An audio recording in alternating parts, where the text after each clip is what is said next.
Evening everyone, I am Vinayak here. पहले मैं तो वैसे यहाँ पे पोएट्री सुनाने आया था और सोचा था पहली पोएट्री लाइक भाई की तरह एक्स मेरी गर्लफ्रेंड पे सुनाऊंगा। नहीं, प्लान चेंज किया कुछ। हर किसी की लाइफ में होता है या नहीं होता पता नहीं, मेरी लाइफ में चुटिया दोस्त है।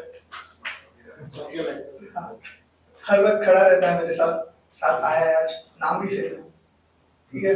तो उसके लिए पोएट्री लिखी थी, शेर लिखा था कि वैसे यहाँ इश्क के बीमार बहुत हैं, वैसे यहाँ इश्क के बीमार बहुत है, लेकिन मेरे लिए मेरा यार बहुत है।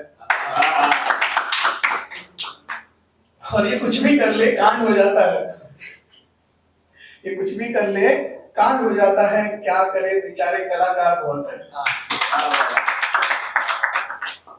वैसे बिछड़ते होंगे दूसरे झगड़ों से, वैसे बिछड़ते होंगे दूसरे झगड़ों से, हम तो दोस्ती में ईमानदार बहुत है। और जिससे भी दिल लगाया उसी ने दर्द दिया है, जिससे भी दिल लगाया उसी ने दर्द दिया है, लेकिन मेरा यार ईमानदार बहुत है। तो लिखता हूँ, थोड़ा खुद लिखता हूँ, थोड़ी सुनी है। लाइक मेरे फेवरेट पोइट है राहत इंदौरी जी, कान्हा भाई को भी बहुत पसंद करता हूँ, ठीक है। तो उनका सुना, थोड़ा सीखा, लिखा है। और जाकिर भाई की एक शायरी थी, उन्होंने एक लाइन कही थी कि तेरे जाने के बाद जो रहता हूँ समझता नहीं, ठीक है। उस पर मैंने एक सीन लिखा है पूरा। ये शायरी कुछ इस तरह है कि एक आशिक अपनी माशूका को पहले उससे झगड़ता है कि तूने मेरे साथ ऐसा क्यों किया, तू ऐसा कर रही है और ठीक है। सेकंड लाइन में लाइक झगड़ते उसे मनाने की कोशिश करता है कि ठीक है तूने मेरे साथ ऐसा किया तो तू नहीं, मैं रखूंगा तेरे को, बोलती नहीं बहुत हो गया ना तेरे को, मैं जा रही। तो अगली लाइन में मनाता है उसको, धमकी देता है।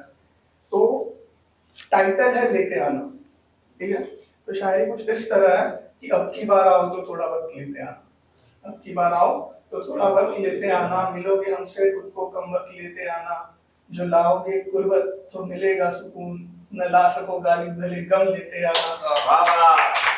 और ये मैं आप अलग है क्या, मैं आप अलग है क्या, छिड़ेंगे अफसाने उसमें हम लेते आना, माना नहीं संभलता मुझसे तेरे जाने के बाद जो रह जाता हूँ, फिर भी तुम ही आओ चाहे नए जख्म लेके आना।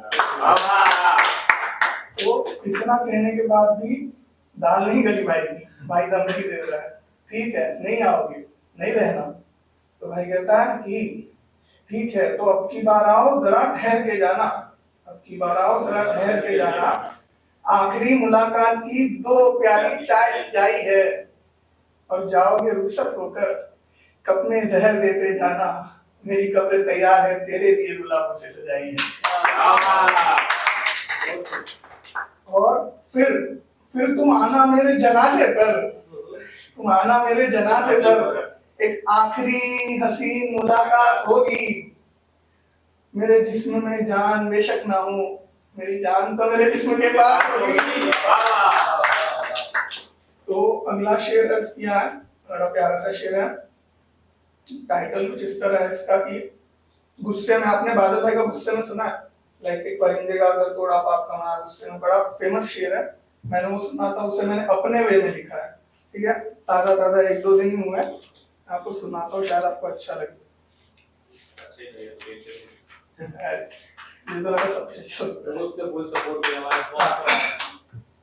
हाँ माना कि मैंने उसका दिल दुखाया गुस्से में, हाँ माना कि मैंने उसका दिल दुखाया गुस्से में, जो कुछ मुझ पे बीत रहा था नहीं बताया गुस्से में, पर वैसे उनकी मेरे सिवा किसी से बात नहीं होती, तो न जाने कैसे उनको उनका याद आया गुस्से में। क्या बात है।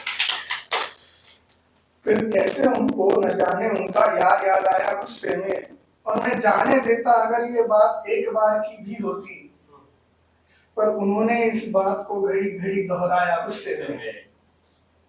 फिर मैंने भी अपने दिल को तोड़ मरोड़ा गुस्से में, सोचा उसने मेरे विश्वास को भरोसे को तोड़ा गुस्से में, और मैं चाहता तो ये सफर चल सकता था बेशक आखिर तक, लेकिन फिर हमने ही अपने यार को छोड़ा गुस्से में। तो वैसे तो मुझे लाइक शेर शायरी और डिफरेंट डिफरेंट लाइन से लाइंस को कुछ अलग कहा जाता है पता नहीं मुझे। एक लाइन थी, भाई भाई ने अभी आईने पे बहुत मस्त मिसरा कहा था, उस पे लाइक एक मैंने भी मिसरा ही लिखा था, लाइन लिखी थी कि आईने में कि आंखों में पानी लिए, आंखों में पानी लिए वो मुझे घूरता रहा, आंखों में पानी लिए वो मुझे घूरता रहा, आईने में खड़ा शख्स बेचारा बहुत परेशान था। अगला शेर यह है कि कहने को तो बहुत कुछ है पर अब मन नहीं करता बताने को, तब कहाँ थे तुम गालिब जब ढूंढ रहा था सब सुनाने को, और महबूब अब वापस आया है मनाने को, लगता है आजमा कर आया है जमाने को। आखिरी एक शेर सुनाऊंगा, फिर शेर कुछ इस तरह है कि लाइक रहता है ना, अब दिल भले किसी का भी टूटा हो, यहाँ सब लड़के हैं तो सबके दोस्त भी है, दोस्त आपको ऐसे बैठने नहीं देते, ठीक है, आपको जबरदस्ती लेके जाएंगे यहाँ वहाँ।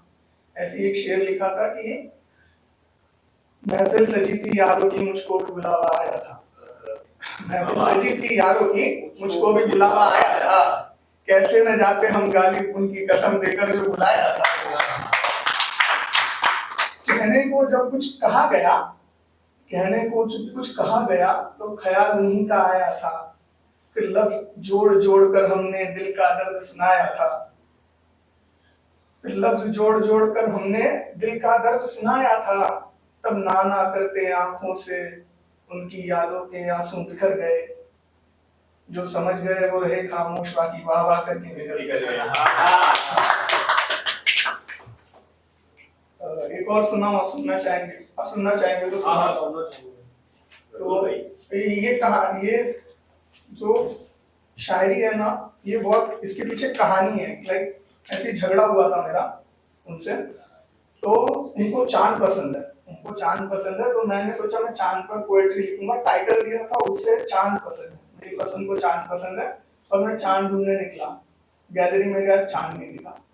मैंने अपने भाई को कॉल किया, भाई गाड़ी निकाल, चांद नहीं दिख रहा। भाई ने गाड़ी निकाली, हम लोग लगभग 3 किलोमीटर ट्रेवल करके ओपन हाईवे पे, फिर भी चांद नहीं दिख रहा। फिर पता चला अमावस है। टाइटल तो दे दिया, लिखना पड़ेगा, तो पोएट्री लिखी थी। इसमें वर्ड्स थोड़े हार्ड है बट ठीक है, कि रूबरू पसंद की पसंद से होने निकला था मैं, रूबरू पसंद की पसंद से होने निकला था मैं, पर शायद चांद को खिलना याद नहीं है, और ये आसमान मेरे जहन सा वीरान क्यों है, शायद इसका दिलकश भी इसके पास नहीं है। ये तारे दरख्शान है बेशक, ये तारे दरख्शान है बेशक, पर चांद ए वसल की राहत में आसमां, इन तारों में उसकी हयात नहीं है, इन तारों में उसकी हयात नहीं है, पर तेरी सूरत में निगू जो सोबत, तेरी सूरत में निगू जो सोबत, इस चांद में भी फकत वो बात नहीं है, इस चांद में भी फकत वो बात नहीं है। मैं कर रहा हूँ मेरे हक में सब, मैं कर रहा हूँ मेरे हक में सब, बस कुछ ठीक मेरे हालात नहीं है, और मेरे माशूक भी कुछ खफा है मेरे रवैये से, मेरे माशूक भी कुछ खफा है मेरे रवैये से, शायद उनको मेरी मोहब्बत याद नहीं है। बहुत बढ़िया, शुक्रिया।